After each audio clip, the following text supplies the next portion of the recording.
मध्य प्रदेश के इंदौर शहर की होनहार खिलाड़ी सुरभि, जिन्होंने मिक्स्ड मार्शल आर्ट में कांस्य पदक जीतकर भारत को एक अलग स्थान प्राप्त करवाया है। आइए हम सुरभि से बात करते हैं। सबसे पहले तो हम सुरभि को जीत की शुभकामनाएं देना चाहते हैं। जी सुरभि, थैंक यू। आपने जो मार्शल आर्ट है, मिक्स्ड मार्शल आर्ट, इसकी शुरुआत कब की थी और शुरुआती दौर में मिक्स्ड मार्शल आर्ट में आपके लिए क्या चैलेंजेस थे, आप बताएंगे? मैंने एमएमए 4 साल पहले शुरू किया था। 2021 जनवरी में मैंने अपना पहला नेशनल्स खेला था, स्टेट चैम्पियनशिप खेली थी। और उसके बाद से लेकर अभी 4 सालों तक मैं एक नेशनल गोल्ड मेडलिस्ट हूँ। और काफ़ी अच्छी जर्नी रही है। लास्ट ईयर हम एशियंस में सिल्वर मेडल लाए थे। इस बार हम वर्ल्ड चैम्पियनशिप में भारत के लिए ब्रॉन्ज पदक लेकर आए हैं। अभी तक आपने कितने लगभग मतलब अचीवमेंट्स प्राप्त किए हैं? ऐसे मैंने काउंट नहीं किया है, लेकिन काफ़ी होंगे। मतलब 4 साल तो नेशनल्स के गोल्ड मेडल हैं, ओपन, इंडियन ओपन एक चैम्पियनशिप होती है उसके हैं, स्टेट काफ़ी हैं। जी, और आपका मतलब अभी तक आपने इतनी जीत हासिल की और आगे का फ्यूचर प्लान क्या है आपका? अभी मैंने बहुत आगे की तो सोची नहीं है। अभी हमने वर्ल्ड्स में अपना बेस्ट देने की कोशिश की थी, लेकिन इंजरी की वजह से हमें सेमीफाइनल्स में हार देखनी पड़ी। आगे के लिए मैं थोड़ा सा टाइम लूँगी अपने लिए, अपने कोच के साथ डिस्कस करूँगी, फिर हम आगे के लिए सोचेंगे कि हमें और आगे कैसे बढ़ना है।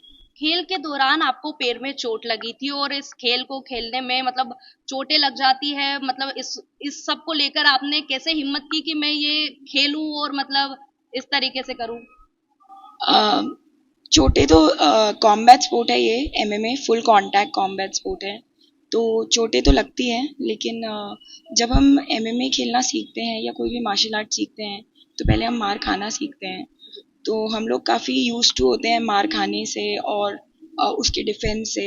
और ये काफ़ी अनफॉर्चुनेट है कि मुझे फाइट के बीच में लग गई।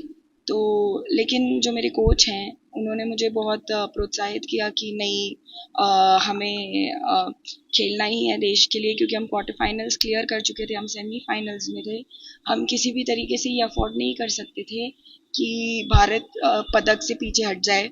तो मुझे एज अ फाइटर, आप फाइटर किसे कहते हैं, जो हर परिस्थिति में लड़ेगा, तो मैंने भी वो फाइटर स्पिरिट दिखाई। मेरे कोच ने मुझे बहुत सपोर्ट किया। मेरी जो साथी खिलाड़ी है आर्या चौधरी, वो भी खेलने गई थी वहाँ पर, उन्होंने भी बहुत अच्छा परफॉर्म किया, उन्होंने मेरा बहुत साथ दिया। बाकी के और जो कोचेस थे, इंडिया टीम थी पूरी, सबका सपोर्ट रहा, तो मैं ये कर पाई। सुरभि, आप एक महिला है, आप महिलाओं को क्या संदेश देना चाहती है? जैसे मिक्स्ड मार्शल आर्ट के लिए प्रेरित करना चाहती है या आप कुछ और, क्योंकि आजकल रेप केसेस और बहुत सारे दुष्कर्म महिलाओं के साथ होते हैं, तो उस पर आप क्या कहेंगे? मैं हर महिला को यही कहना चाहती हूँ कि अपने आप को मजबूत बनाएं और मजबूती से हर परिस्थिति का सामना करें। और ये जो एमएमए स्पोर्ट्स है, ये सारे मार्शल आर्ट्स का मिक्स है। तो इसमें जिस तरीके से आप अपने आप को सेफगार्ड करना सीख सकते हैं, जिस तरीके से शारीरिक क्षमता आपकी बढ़ती है, ताकत आपकी बढ़ती है, उसी के साथ साथ मेंटली भी आपको काफ़ी सक्षम करता है। तो मैं तो सारी महिलाओं को कहूँगी कि कुछ ना कुछ फिज़िकल एक्टिविटीज़ में इन्वॉल्व रहें और अगर कोशिश करें तो सेल्फ डिफेंस और मार्शल आर्ट ज़रूर सीखें। चलिए, अब हम सुरभि जी ने जहाँ से ट्रेनिंग ली है, आइए हम उनके कोच से बात करते हैं कि उनके यहाँ से जिस मतलब स्टूडेंट्स ने इतना सीखा और आज इतनी बड़ी सफलता हासिल करी है, तो उनको कैसा मतलब और भी स्टूडेंट्स को वो क्या प्रेरणा देना चाहते हैं? डेफिनेटली जब मैं खिलाड़ी था तो मैं जीतता था तो मुझे बहुत खुशी होती थी। अभी मैं प्रशिक्षक के तौर पर जब पार्टिसिपेट करता हूँ तो मेरे द्वारा सिखाए गए स्टूडेंट जब जीतते हैं तो भी मुझे उतनी ही खुशी होती है, क्योंकि कहीं ना कहीं वो वैसा परफॉर्म करते हैं जिस तरीके से मैंने उनको सिखाया हुआ है।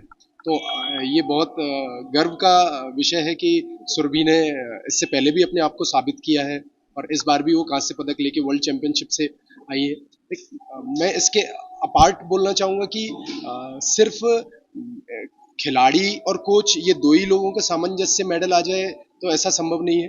इसमें डेफिनेटली एथलीट्स के जो ट्रेनिंग पार्टनर्स हैं, उनके पेरेंट्स हैं, उनका बहुत इंपॉर्टेंट रोल रहता है कि वो हर समय जब हम ट्रेनिंग पे बुला रहे हैं, मॉर्निंग में 4 बजे बुला रहे हैं तो वो उनको भेज रहे हैं, कभी वो खुद भी आ रहे हैं, तो अपने समय निकाल के। और जैसा कि आप देखते हैं कि सुरभि पेशे से वकील भी हैं, तो एक वकील के लिए सारे काम छोड़कर और फिर ट्रेनिंग भी करना, और ये तो बहुत तारीफ के काबिल है। हमारी जो नेशनल फेडरेशन है उसमें सभी लोग सुरभि का विशेषकर इस तौर पर भी बहुत सम्मान करते हैं कि एक जुझारू लड़की है सुरभि, और वो काम के साथ साथ अपनी ट्रेनिंग को भी महत्व देती है, और भारत के लिए उन्होंने पदक जिताया, तो वो हमारे लिए बहुत एक कीमती खिलाड़ी हो जाती है। जैसा कि आपने देखा, सुरभि ने कांस्य पदक हमारे देश के लिए जीतकर एक देश के लिए बहुत बड़ी उपलब्धि हासिल की है। आजाद बोल के लिए मैं आयुषी सिंह।